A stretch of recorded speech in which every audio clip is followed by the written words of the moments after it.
I want to introduce our speaker, Brian Lauer.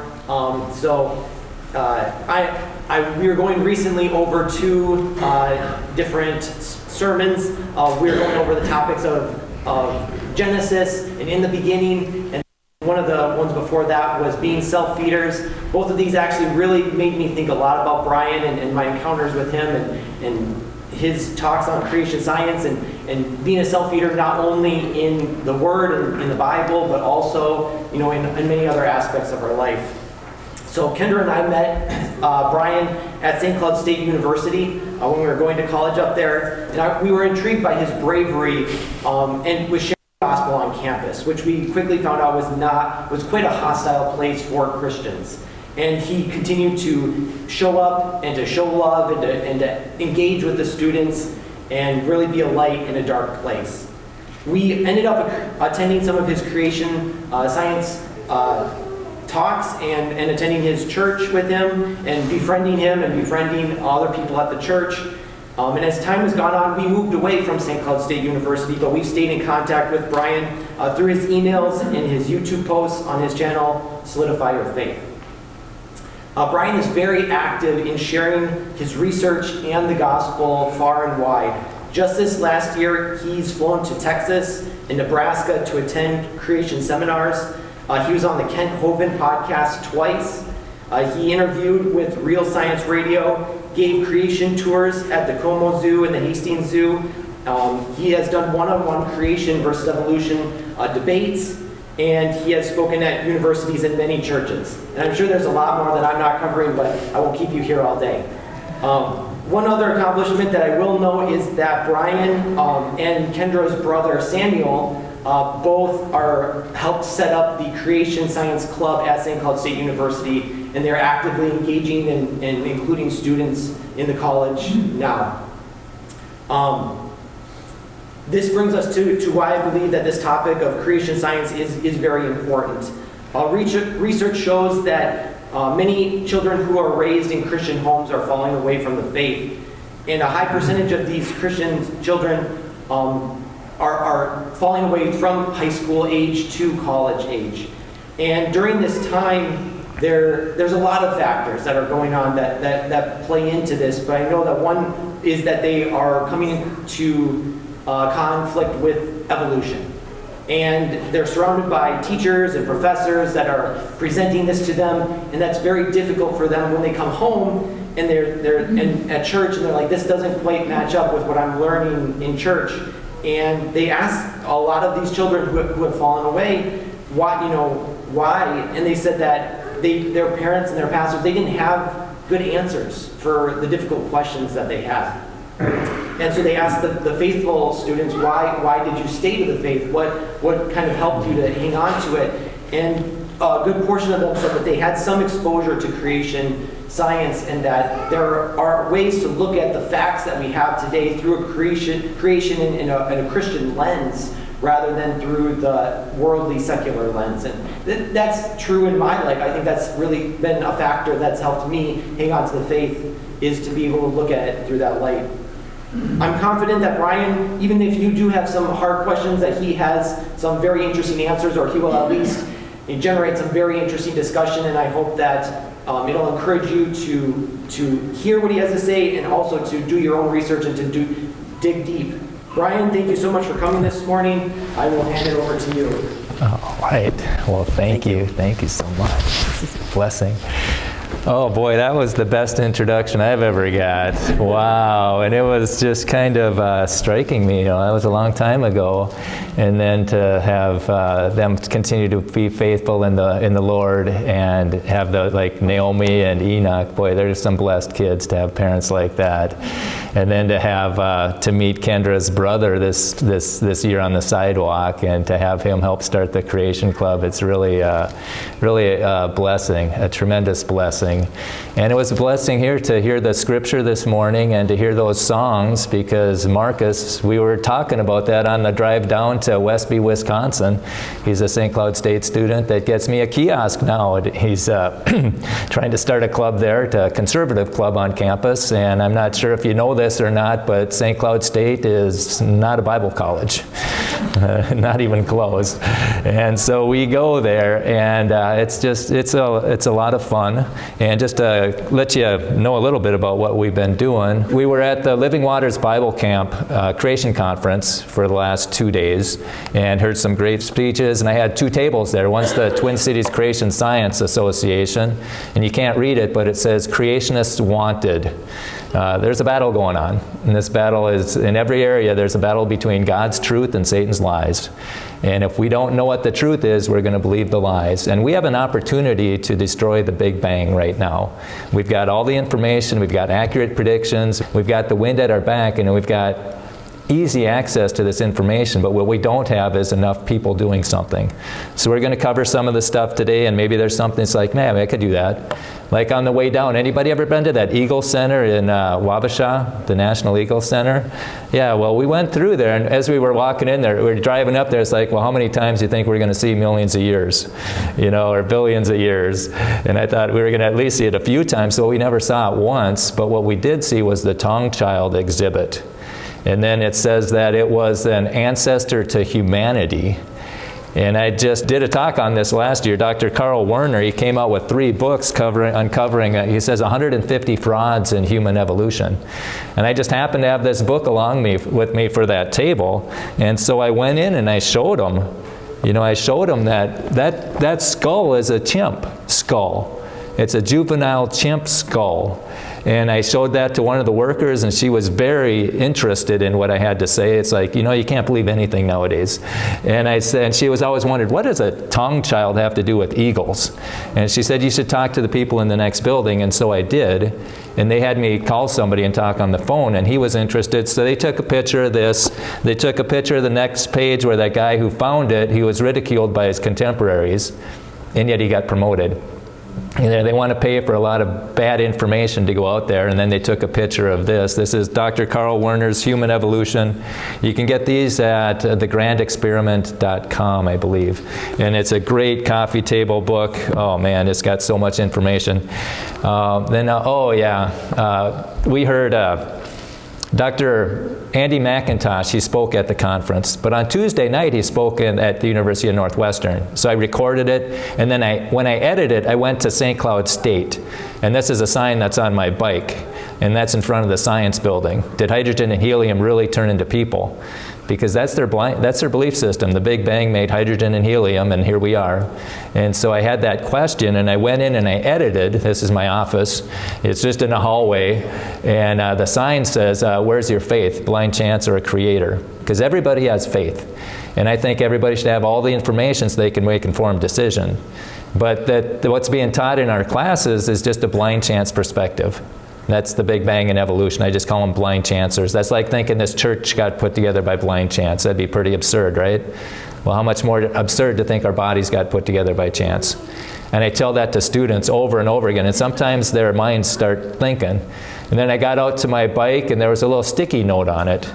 And the sticky note said, remember, Google is free. It takes 2 seconds to learn and not fall for the bike sign propaganda. And so a student's walking by and says, is this propaganda? I think the propaganda is going inside your classroom where you only get one perspective. And so I've got another sign that I made. This is going on there tomorrow. Forcing a blind chance origin of life is propaganda. And that's what they're in our classrooms. And I was on a debate. I debated a science teacher a couple of weeks ago on standing for truth, and I took some of the highlights and put them on my YouTube channel. Oh, and everybody should get one of my cards. I got a YouTube channel called Solidify Your Faith. We did this series called Creation Science 101 and then 102. And then on the card, I gave this to at the Eagle place, and then I put Creation Science 104, because that's when we go through all these books and all these frauds. And I want them to see it. And basically, I just want people to get all the information to make informed decisions, and that's not happening in class. We need to get informed enough to do something. And on this debate, we were debating the proper perspective of the past, present, and future. And his perspective, the blind chance perspective, that's the Big Bang and evolution. I just call them blind chancers. They have to imagine a lot of rescuing devices. For them to explain comets, which can't last millions of years, they have to imagine an Oort cloud.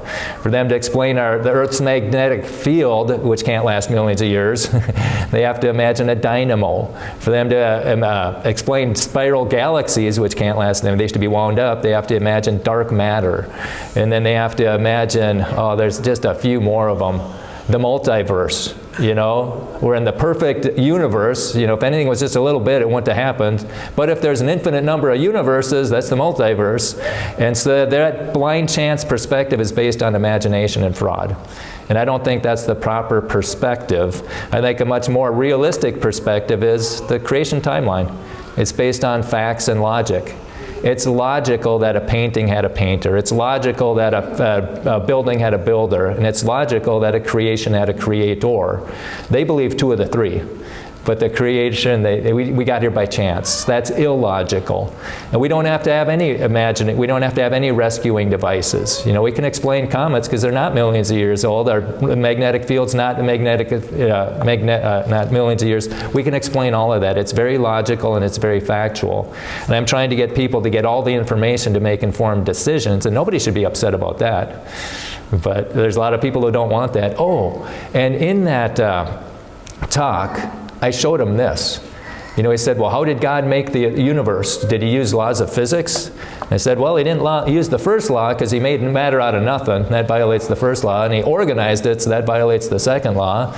And then the law of biogenesis, where life only comes from life. I said, well, he used that. He's an eternal life giver that gave us life. And then he said, well, how did he do it? And I said, well, he might have used sematics. I'll just play this video. It's pretty stunning. At the end of it, it shows the study of visual light, and it shows images of trilobites and starfish that are just images of light. John Stuart Reid of Keswick, England, is the co-inventor of a new instrument called the cymoscope. It converts sound into three-dimensional geometric images in water. Cymatics is the science of visible sound. Here we have the beautiful song of a humpback whale.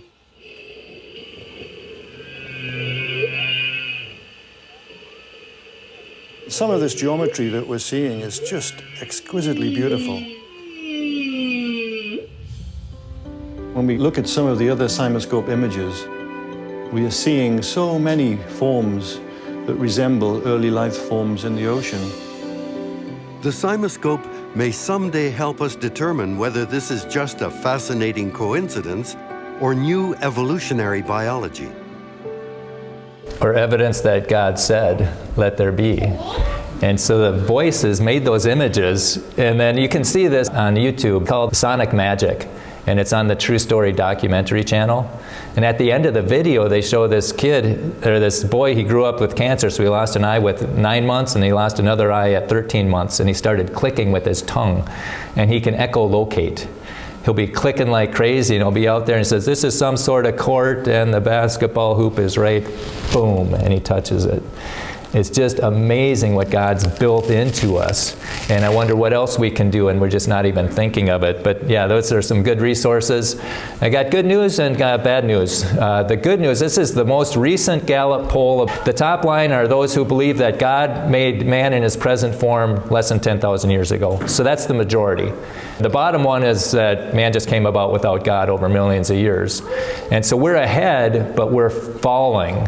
If we just look at the last 12 years, we've lost 9%, and the atheistic evolutionists, they've gained 9%. So if this trend continues, they're going to pass us. And I'm doing everything I can to help people realize this is a battle, it's worth fighting, and it's worth doing something. We're bought with a price. We can be Christian soldiers. I'm not asking you to put your life on the line. I'm just, just give people the truth. And it might ruffle some feathers, but that's okay. Because there was an exhibit last December in the Capitol, a satanic display. It had the rising phoenix, it had the pentagram. And it's like, you know what, if they can do that, we should be able to put a stable there. And then just a few weeks ago, they had this thing there, where it says, the Democratic Coalition of Satan Worshippers thank Governor Walz for not standing in the way of spreading Satanism in the state capitol. Satan has a special place for you. And I saw that and I sent it to the church, and it's like, hey, if they get a display, let's have a display too. And I didn't hear back from them. And so I knew I'm on the board in the cities, and I asked, hey, could your churches want to do that? And the guy emails me back and he says, what do you expect when Satan runs the world? And I said, I expect 25 churches to have tables there proclaiming Jesus Christ. That's what I expect. They can have their 2 weeks, we're going to have 50 weeks. And I don't want a Christmas tree anymore. I want a nativity scene. If they can have their displays, we can have our display. And who do you contact for that? That's the Department of Administration. If they can get it, so can we. And so we're looking for people. I'm just tired of Satan just running roughshod over us, and we need to stand up. And so I'm looking for people who want to stand up. And we're supposed to reprove the unfruitful works of darkness, you know. And also in Colossians 2:8, beware lest any man spoil you through philosophy and vain deceit, after the rudiments of the world and the tradition of man and not after Christ. So there's some lies we have to watch out for, and that's what we're going to talk about today. Last summer, I went through our St. Cloud's textbooks, the ones that I'm paying for, and I found a whole bunch of errors, and I pointed them out to the curriculum director. And she said, well, we're just teaching the state standards. And I said, well, what standard says we're 1.6% different from chimpanzees? And I didn't hear back from her, but the superintendent emailed me and said they've contacted a law firm in their response. And it's like, why would you contact a law firm? That's going to cost you money.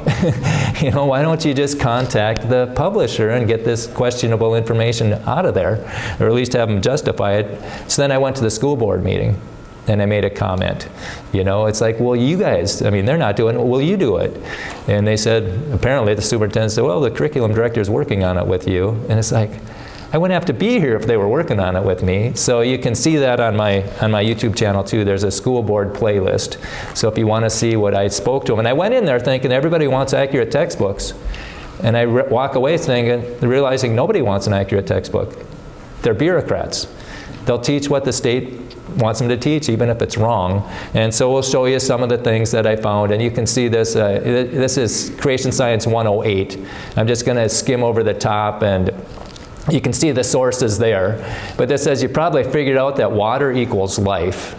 No, water doesn't equal life.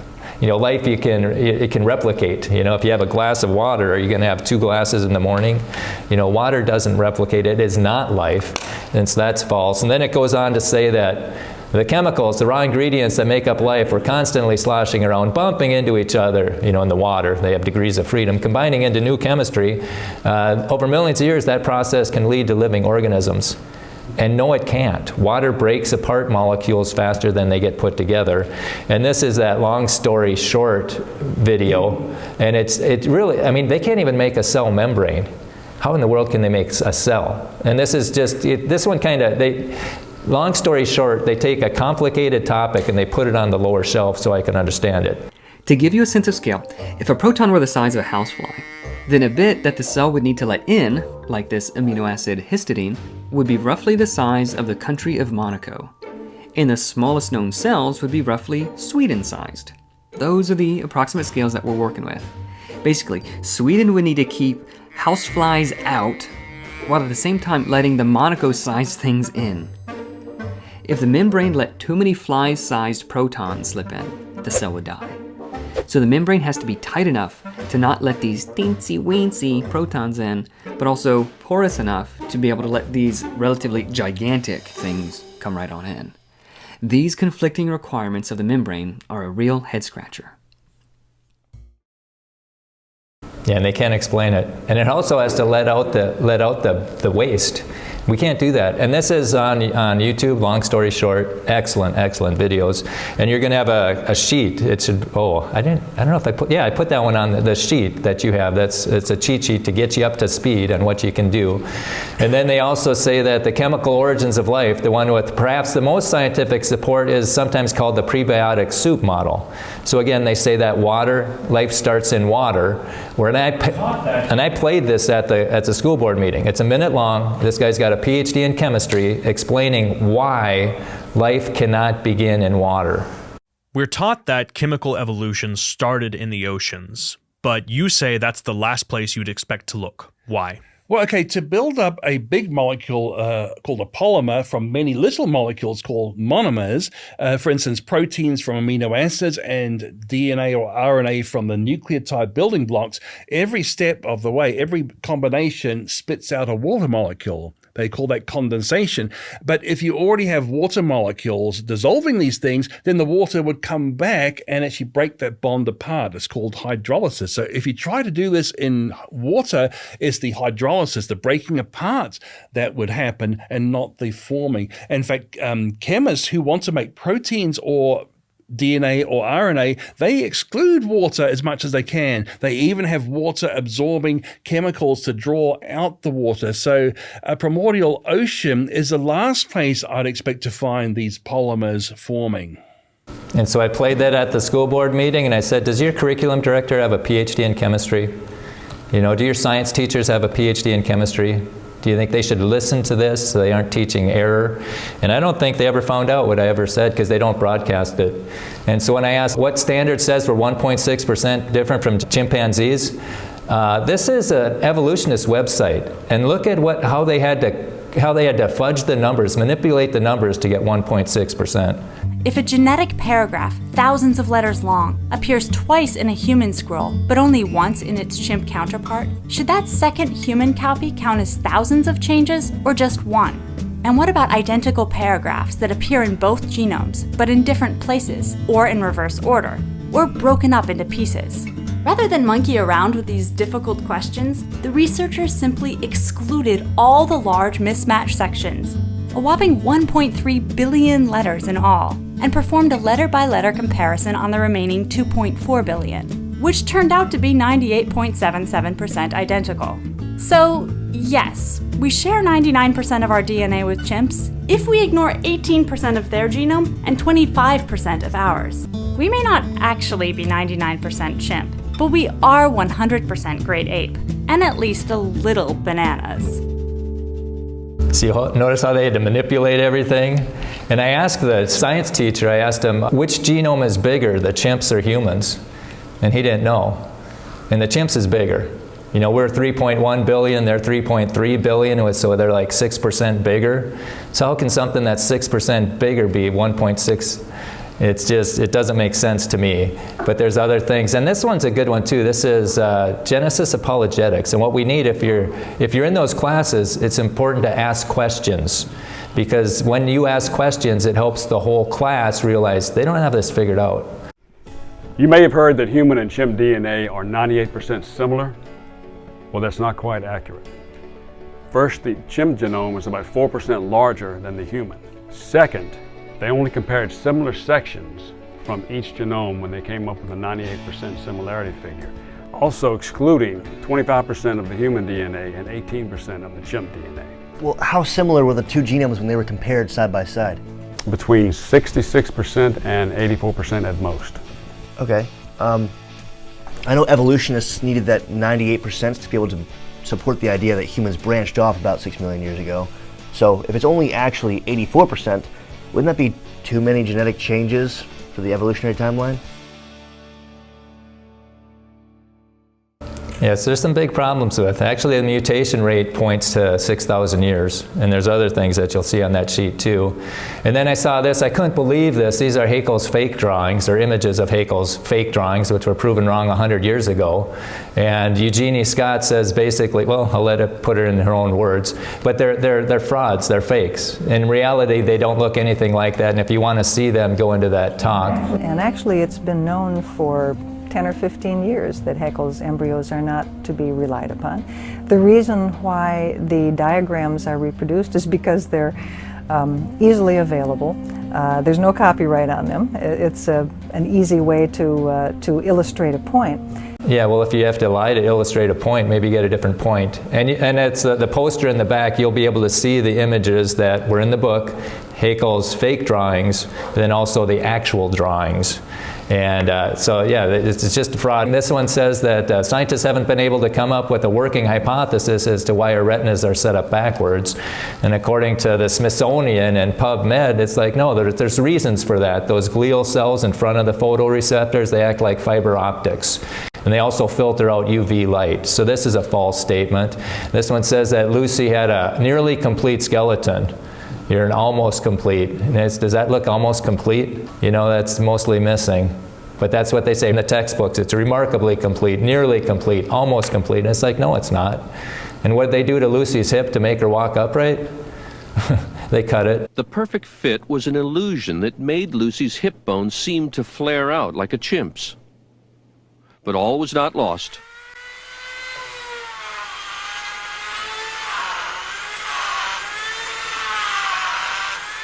Lovejoy decided he could restore the pelvis to its natural shape.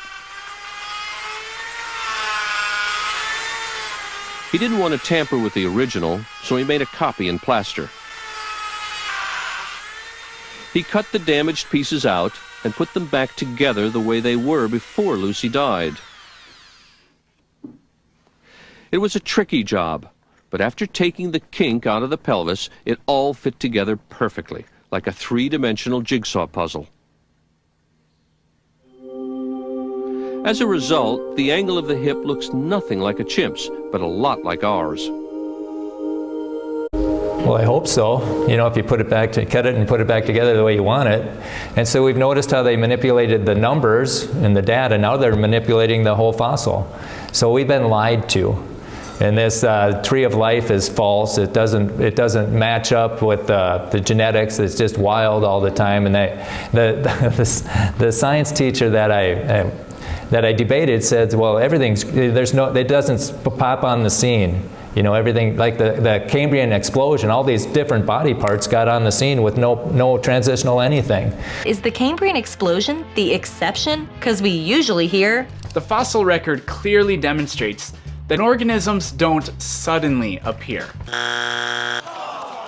The phenomenon of sudden appearances in the fossil record is not just an exceptional case, but actually is a pattern that is found everywhere. The origin of life, the origin of photosynthesis, the Avalon explosion, the Great Ordovician biodiversification event, the Silurio-Devonian terrestrial revolution, the Devonian nekton revolution, and the odontode revolution, the Carboniferous insect explosion, the Triassic explosions, the origin of flowering plants, the origin of butterflies, the Neo-Avian revolution of modern birds, the placental mammal radiation, the origin of the genus Homo, and finally the Upper Paleolithic human revolution.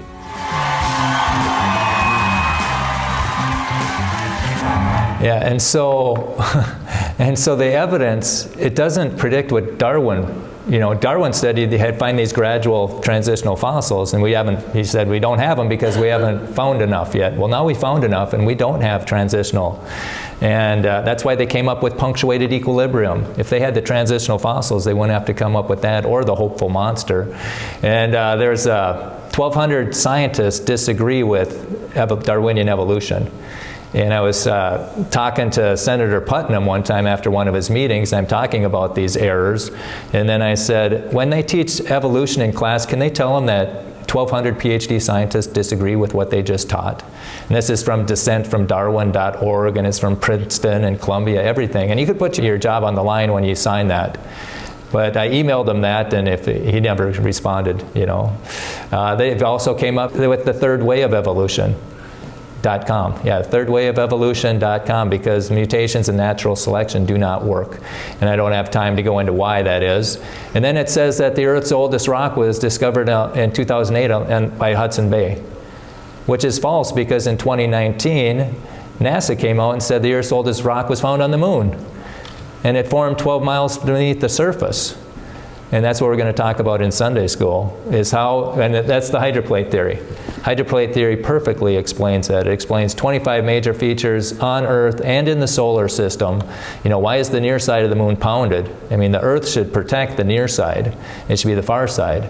But yeah, it's made accurate predictions as far as what's in a comet, what's in an asteroid. So this theory will destroy the Big Bang if it gets into the mainstream. And that's what we need. We need people to help get equipped, get informed, and we're working right now with the big creation organizations just to have them sit down and talk about the pros and cons of each theory. And they were pretty reluctant at the beginning, but they're getting better at it. So hopefully, and I talked to one of the speakers this weekend, and hopefully it'll happen. But we'll see. I think everybody should have all the information so they can make informed decisions. This one says convection currents, that's what plate tectonics, moves the plates. Convection currents are an important part of the theory of how seafloor spreading works. Well, that's the other thing they have to invent, subduction. These things subducting, it's like, well, how did that start? And basically prove it, because Walt Brown, he says the rock melts under the extreme pressure and more than 220 miles below the Earth's surface will contract. And the magma, they call it the crossover density. Basically, it'll sink. It doesn't rise again. So that itself stops the plate tectonics. And then also it says that granite was an igneous rock. That means it was molten and it cooled off. That's igneous inside the Earth. When in actuality, granite's never been molten. Never. The Bible says it was formed underwater, but had the Earth ever been molten, the dense non-reactive chemical elements such as gold would have sunk to the Earth's core, because gold is 70% denser than lead. And it goes on to say that if melted granite slowly cooled, the first material to solidify would be at the bottom of the melt if it were denser than the melt, or it would be on the top of the melt if it were less dense than the melt. Layer cake minerals would form instead of granite, which is granular. Therefore, the entire Earth was never molten. So there's a lot of things that they're teaching as fact, and yet they can't prove it. We can't make granite. It turns into rhyolite. And granite's made of 4 different materials that have different specific densities, but it's being taught as fact. And this guy, Robert Gentry, he found these halos that have, in granite, these polonium halos that have a half-life of 3 minutes. And it's gone. He says to find them in granite would be like finding Alka-Seltzer bubbles in ice. It had to be just flash frozen, and that's what he think granite is. And then he challenged him. You can prove me wrong if you just make some granite with some of these halos in it, and nobody can do it. But when they found out that it went against the Big Bang Theory and billions of years, they cut his funding. It's like, we don't want to know what you know anymore. And that's typically what happens. They cut the finding, and then there's corruption in science. Dr. Jerry Bergman, he got fired because of his stance on creation, but he said that there's corruption he taught at a med school too, and he said that med schools, the doctors aren't paid by the med school, they're paid by grants. And if you want your grant renewed, you're going to find the results they want, or you don't get the grant renewed. And so are you going to fudge the numbers so you can keep your family there, or are you going to be honest and lose it? And other places too. Robert Helmut Welke said the same thing's happening in genetics and also in the climate area. And so yeah, we have to be, the science should be questioned, and we should see both sides, and we're not seeing both sides. I mean, how many of you knew they found dinosaur blood and dinosaur bone? 1, 2, 3 out of about 4 out of about 50. Okay, they found it, and it was just a stunner. It's astonishing signs of life. The findings amazed colleagues who had never imagined that even a trace of still soft dinosaur tissue could survive. After all, as any textbook would tell you, when an animal dies, soft tissue such as blood vessels, muscle, and skin decay and disappear over time, while hard tissues like bone may gradually acquire minerals from the environment. That's what the textbooks say. But I'm telling you, the textbooks are wrong. They find, they find fossil jellyfish. ICR has one hanging up there. They got it just because Darwin said it couldn't happen. So soft tissue can fossilize, and they shouldn't have it. Particles that one dinosaur were able to hang around for 65 million years, maybe the textbooks were wrong. Yeah, they're wrong about the date. They're not millions of years old. Scientifically, not millions of years old. They did a collagen experiment, and collagen can last at most 900,000 in perfect conditions. And these aren't perfect conditions. And I want you to hear Mary Schweitzer. Did she expect to find dinosaur blood? No. Nobody did, because it can't last that long. So scientifically, dinosaurs are not millions of years old. So what they have to do, they have to imagine some process that makes it last millions of years. And they said it's the iron. Well, now they find out that iron actually makes it decompose faster. So they have to keep on imagining. They have faith in imagining for these rescuing devices. They don't have a rescuing device, but they can't change the age of the dinosaur. Because from a blind chance perspective, your Old Testament is the Big Bang. And they'll change that however they have to. Danny Faulkner, when he was in college in the 80s, they had 100% confidence in the Big Bang. And over time, they had to add inflation and dark energy and dark matter and string theory to keep it from falling apart. And now we have 100% confidence in the Big Bang. And so Danny Faulkner says it's not a matter of when it falls or if it falls apart, it's a matter of when. And there's churches and people who have tied their theology to the Big Bang. What's gonna happen to them? So that's the Old Testament. The New Testament is the geologic column, and they will not change that at all. Even if you find dinosaur blood and dinosaur bones, even if you find soft tissue all the way through the geologic column. But let's just listen to the one who found the blood cells. The laws of chemistry and biology and everything else that we know say that it should be gone. It should be degraded completely. And when I poked into it, it was spongy. It was flexible and soft tissue. Flexible tissue from a 68 million year old dinosaur?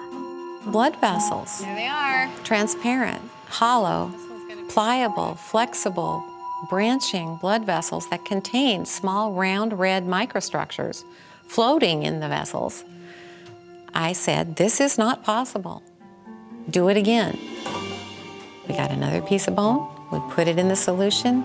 We waited 2 or 3 or 4 weeks. Looked again, more blood vessels. We must have repeated that with probably 17 or 18 different fragments of bone. Yeah, and then she showed it to her boss, Jack Horner, and he said, can you prove they're not red blood cells? He didn't want it. So then Bob Enyart called up Jack and said, I'll give you $20,000 if you carbon date that bone. And Jack says, well, we won't expect to find carbon-14 there, because that only measures thousands, not millions. And then Bob, he says, yeah, I know, but we won't expect to find blood cells there either. But long story short, he did not do it. But other people have carbon dated the dinosaurs, and it's thousands, not millions. But that gets swept under the rug. So basically, we're getting fed the information that props up a blind chance perspective of the past. And a lot of that is based on fraudulent information. And so that's why I gave you these cheat sheets. These are things you can look at and get up to speed. And there's things that point to 6,000 years. That's what the science teacher asked me. Well, what points to 6,000 years? I said, astronomy. Dr. Russell Humphreys, he accurately predicted the magnetic field of Uranus and Neptune based on a 6,000-year model, and he was right. And also geology, he accurately predicted the diffusion rate of helium out of zircon crystals in granite. He accurately predicted it. He had a graph for 6,000 and he had a graph for billions, and it came back and it fit perfectly 6,000. And also biology. Ann Gibbons said that the mitochondria, Eve goes back to the first woman 6,000 years ago. But then they had to throw in some more chimp DNA so that it was hundreds of thousands of years. But astronomy, biology, geology, they all point to the 6,000. Plus, we're making accurate predictions. That's what the hydroblade. During Q&A session, and you can hear that on my YouTube channel, the Q&A session, this is questions from the audience. They were trying to stump me, and it's like, no, I can explain that with the hydroplate. I can explain this, I can explain that, and I can explain this. So if you don't know what that is, you want to make sure that you hang around at quarter to 12 or 11 or whatever. But yeah, so that's there. So we're making accurate predictions, like rounded boulders and asteroids and comets and how stuff from Earth got in a comet. Yeah, we'll go into a lot more detail on that. And then also understand the blind chance perspective. They have to imagine all these things. And also those are rescuing devices, and there's the errors in the textbook. And I also gave you sources where you can see why they're wrong, like the Smithsonian or Medical Express or Real Science Radio or cosmologystatement.org. There's a lot of information there that we're not getting. And that's why I go to campus. They ask me, what you doing here? It's like, well, I just want to give you an opportunity to think. And you need to see both sides if you want to think. And the creation, fun sources, fun websites. You can go in there and watch a minute video off of one of these sources and you'll understand radiometric dating. You'll understand the fossils, you'll understand dinosaurs. And then one time a psych major asked me what I was doing there. And I said, if you saw somebody if you saw a blind person walking towards a cliff, would you warn them? And he said, yeah, absolutely. And I said, well, that's what I see at St. Cloud State. I see people that are blinded and they're walking towards a cliff, and if they go off without Jesus, they're going to spend an eternity in hell. And God doesn't want that, and I don't want that. But they can choose to do that, but they're going to have to walk by me first. They're going to have to consciously reject Jesus Christ. And I never convinced them, he still was a blind chancer, but that has way more faith than me. But that's what there's a battle, and this battle has eternal consequences. And again, ground zero, I think, of this battle is creation versus evolution, and the battlefield is our classrooms. They don't fight us in the classroom, they fight us in the courtroom. Because if they fight us in the classroom, we win. It's like this one guy, he said that, they got the funding and the facilities, but we got the truth. Let the games begin. And we're right. We didn't call it junk DNA, they did. We didn't call it vestigial organs, they did. And they were wrong both times. And so it all begins with putting your faith in Jesus, the Creator. That's why I give these creation talks, so I can point. My perspective is there's a Creator that revealed himself in a book, and this book is the Bible that points us to Jesus Christ. And if you reject Jesus, what he did for you, then you end up in hell. But if you believe that Jesus died for your sins and rose again, that's the gospel. I'm not ashamed of the gospel of Christ, for it is the power of God unto salvation. That's Romans 1:16. So the eternal question is, what's the gospel? And in 1 Corinthians 15, it says, "Moreover, brethren, I declare unto you the gospel," in verse 3 and 4, "how that Christ died for our sins according to the Scriptures, and that he was buried, and that he rose again the third day according to the Scriptures." And so we're supposed to go ye into all the world and preach the gospel. And that's what I try to do at St. Cloud State, or anywhere really. And I went in there knowing that it would repel people. I expected the spitting, the F you Christian, the stick to the Bible. I expected that, throwing the signs, ripping signs off. I expected that. But what I didn't expect is when this woman came up and said, "I'd like to buy you a cup of coffee." It's like, great, but I don't drink coffee. She said, "How about cocoa?" And I said, "Sure."